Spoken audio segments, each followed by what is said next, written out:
আমি বেশ কিছুদিন হয়ে গেছে এখন ডেলি ব্লগ করছি না, করা বন্ধ করে দিয়েছি। সময়ও পাচ্ছি না আর ইচ্ছা করছে না সব কিছু শেয়ার করতে। তো যাই হোক, কেন আমি একটা জিনিস বুঝেছি, তুমি যাই শেয়ার করবে পজিটিভ কম, নেগেটিভ লোকটাই বেশি বলবে, সেটা ভালো হোক খারাপ হোক, ঠিক আছে, যাই হোক। তো মানে খারাপ মন্তব্য করার লোকের অভাব নেই, দ্যাটস ওয়াই আমি একটু কম করছি। তাছাড়া আমি যে কাজগুলো করছি শুধু এখন সেগুলো নিয়েই ব্যস্ত আছি, করতে চাইছি না।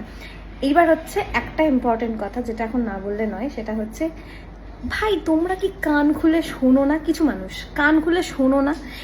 আমি ইন্টারভিউতে আমি বলেছি যে আমাকে সিরিয়ালের শুটিংয়ে আমাকে লুক সেট করার পরে সিনিয়র 3-4 জন ছিল যারা আমাকে বলেছে যে আমার লুকটা অনেকটা মহুয়া রায়চৌধুরীর মতো। আমি তো বলিনি আমি মহুয়া রায়চৌধুরীর মতো দেখতে, আমি কি একবারও বলেছি? আমি তাকে চিনতাম না, কারণ সে অনেক সিনিয়র, আমার মায়েদের সময়ের অ্যাক্ট্রেস, তিনি ভীষণ সুন্দরী, ভীষণ মানে ভীষণই ট্যালেন্টেড একজন মানুষ। আমি চিনতাম না, সত্যিই চিনতাম না। আর সবাইকে যে চিনবো মানে সেটাও কোথাও লেখা নেই, আমি চিনতাম না কাউকে। আমি কোনো ইন্টারভিউতে বলিনি যে আমাকে মহুয়া রায়চৌধুরীর মতো দেখতে। এবার আমি জানি না কেন ওই ভিডিওগুলোতে আমি মানে ওই ক্লিপিংগুলো কেটে কেটে কেটে কেটে ওপরে লোকে ট্যাগ করছে। দেবলীনা নন্দী বলেছে আমাকে মহুয়া রায়চৌধুরীর মতো। আমি বলিনি ভাই, আমি সব বলিনি, কানটা খুলে একটু শোনো না। আমি বলিনি, আমি বলেছি সিনিয়র মানুষ অনেকে ওখানে ছিল যারা আমার লুক সেটের পরে বলেছে আমার মুখের সাথে তার মিল আছে।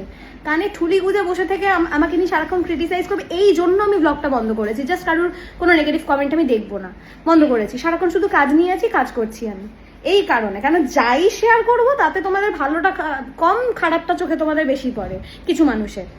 আর কিছু কিছু ছেলেরা এখন রয়েছে মেয়েদের থেকে চরম, ট্যাগ করছে ছেলেরা আমাকে, তাই আপনি নাকি এরকম বলেছেন। আরে ভাই তোমরা কন্টেন্ট দেখো না, তোমরা জিনিস দেখো না, দেখে কমেন্ট করো।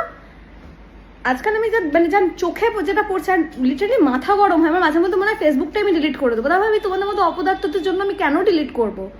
মানে যারা এগুলো করে কেন ডিলিট করব?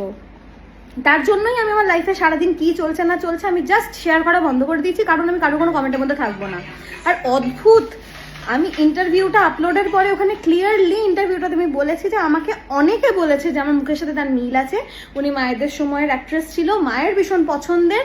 আমি ওখানে যখন গোয়েন্দাগিনি সিরিয়ালটা করতে গিয়ে আমি যখন এই কমপ্লিমেন্টটা পেয়েছিলাম, আমি তখন সার্চ করেছিলাম গুগলে যে মহুয়া রায়চৌধুরী কে, তখন দেখলাম আচ্ছা এনার তো আমি অনেক গান দেখেছি, মানে অনেক গানের অ্যাক্টিংয়ে আমি ওনাকে দেখেছি, আমার ভালো লেগেছিল যে একজন। এবার তো আমাকে অনেকে তো অনেক আগে ছোটবেলাতে বিনোদ রাঠোর নিজে আমাকে বলেছে আমার মুখের সাথে দিব্যা ভারতী মুখের মিল আছে, কিন্তু আমি কি দিব্যা ভারতী হয়ে গেছি? হই তো নি, পসিবলও নয়। তারা একটা লেজেন্ড, তারা আলাদা মানুষ, আমি একদম টোটালি আলাদা মানুষ। সব থেকে বড় কথা আমাদের বাবা মা আলাদা, কি করে হবে একই রকম দেখতে? অদ্ভুত। আমি তো বলিনি, আমি বলেছি মুখের মিল আছে। আর লিটারেলি আমি 3-4 দিন ধরে কমেন্ট সেকশন খুলছি, ছেলেগুলো আমাকে ট্যাগ করছে, যাদের খেয়ে বসে কাঁদনি, কিছু ছেলে, বেশিরভাগ ছেলে, ওরা আমাকে ট্যাগ করে বলছে তুমি নাকি এরকম বলেছো। না আমি বলিনি, কানটা খোলো, আমি বলেছি আমাকে লোকে বলেছে। অদ্ভুত টাইপের, খেয়ে বসে কাজ নেই মানুষজন, আমি বুঝতে পারি না। আর যখন ব্লগ করতাম তখনও আমি খারাপ ছিলাম। হ্যাঁ, সারাদিন কাজ নেই, সারাদিন রান্না করছে ঘুরছে ফিরছে, তখনও আমি খারাপ ছিলাম। এখন করছি না, তাতেও আমি খারাপ। তাহলে করবোটা কি? পৃথিবী ছেড়ে মঙ্গলে চলে যাবো নাকি? অদ্ভুত। আর নেক্সট টাইম যদি আমার এই কমেন্টটা কেউ করেছে না, আমি এবার তাকে, আমি বাজে কথা বলি না, বাট কিছু একটা বাজেই বলে দেবো এবার।